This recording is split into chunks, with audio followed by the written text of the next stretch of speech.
Good morning, beloved community. St. Mark's, what does it mean to me? Well, I've been thinking a lot about it this week, and I've written a few notes to keep me on track, but I'll begin. First of all, I met Dave at St. Mark's. We married in New York City at City Hall because we were both from New York, and that had to be done. But we had a religious service at St. Mark's, and then Michael did that. And then I mourned Dave and buried Dave in the garden from St. Mark's. Father Jim and Father Bob were wonderful through that, and so was the whole parish. I went into a period of deep grief, and Father Jim helped, and Sister Suzanne Elizabeth at Community of St. John the Baptist. And after that period, which was a long 2 years, it's now coming on to, wow, All Saints Day. And that was the day that we dug the hole and put Dave in the garden. So it's kind of fitting. But so St. Mark's means that to me immediately. But to go back to when I first came to St. Mark's was when I moved from the city after being shipwrecked, after a divorce and a death, and working in a psych unit, a violent psych unit, and being injured. And I quit, I couldn't do it anymore. And I moved out with my older son and daughter-in-law in their house. And soon I had my own place. And for the first year I was here, I rode a bike around town. I didn't have a car. And then somebody in the family had an old car and they gave it to me. And then I got a job in behavioral health out here at Vantage. And I worked there for another 7 years. And meanwhile, I would come to St. Mark's all the time. And the first time I came here, Teresa Austin welcomed me. Thank you, Teresa. Thank you. And St. Mark's has been a place where I have pulled the various parts of my life together here in New Jersey, not in New York, whoever knew. I have 4 children, all grown, 8 grandchildren, 1 great-grandchild who's, oh gosh, he's 8 months old. Haven't only seen him once because of COVID. So here I am with my cat, very connected to St. Mark's through Compline and the morning prayer. That's been a thread that's kept us, oh my gosh, since February, and really has become a vital part of my life. And the various threads of my life have been my children, certainly, theology, art, and psychology. And you may wonder how they got all pulled together at St. Mark's. Well, in another life, I would have been a priest, but this is the life I have, and I'm not a priest. I am an artist and a psychotherapist, and I have been searching my whole life for the concept of God. I thought, well, God is not a person in the sky. God is certainly not dead.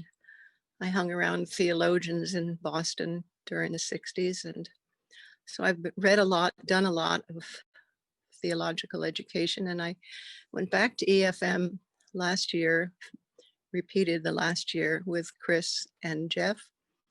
And it was a life, an epiphany, my turn to do worship.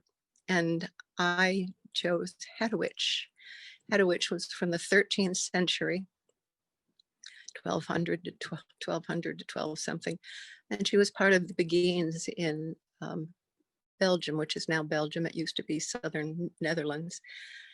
And her concept of God really thought, this is it for me. It was that God is love, which we say all the time, but it had become almost banal. But it's the energy of love. And I understand that. I understand that. And that is where I am, embodied in Jesus. I am the way and the truth and the life. So that was a great settling for me. So go on to St. Mark's as other things. Bob has 4 of my paintings, and he was a great friend, and it was a privilege to be on the staff with Tamba and Amy and James. and Anne would come sometimes. Few 5, 6, 7 years ago, I was warden during a difficult time when the parish was polarized, and it was a very difficult place to be. And we got through it. Andrew helped, Bob, and now Joan at the lead, our new rector, and I think she's wonderful. All of which gave me hope for our country that is so polarized, that we can, after it's all done and we have a president, hopefully, who can help us heal, we can heal and pull ourselves through as Americans, not red state, blue state, Republicans, Democrats, but Americans, I hope. So St. Mark's gave me that hope. And what else is St. Mark's to me? Well, it's been many things. I've moved 30 odd times in my life, and I've always been an outsider, an observer, and oh gosh, sometimes I felt very apart. I'm very good at looking and observing, not so good at being part of something. But I feel part of it, and particularly Compline and prayer and EFM have helped me really feel part of it. And my daughter, when she lived in Queens, would come out a lot and loved St. Mark's, and was always welcomed. And now they live in Binghamton, where she has a great new job as an assistant teacher at Head Start. And her husband has a job in the local hospitals. And they can both walk to work instead of Laura getting up at 4:30 in the morning to get to Park Slope, where her job was. So their life, I think, will be better. And that's what I want for my children, all of them. And well, that's what we all want for all of us, to have a good, abundant life. And I think St. Mark's, for many people, all the people who have given living epistles, it's meant different things to everybody. But I think that's the beauty of St. Mark's, that each of us can find what we need if we stick it out, if we let ourselves be who we are, we can find what we need at St. Mark's. And so for me, St. Mark's is a place to call home. And thank you.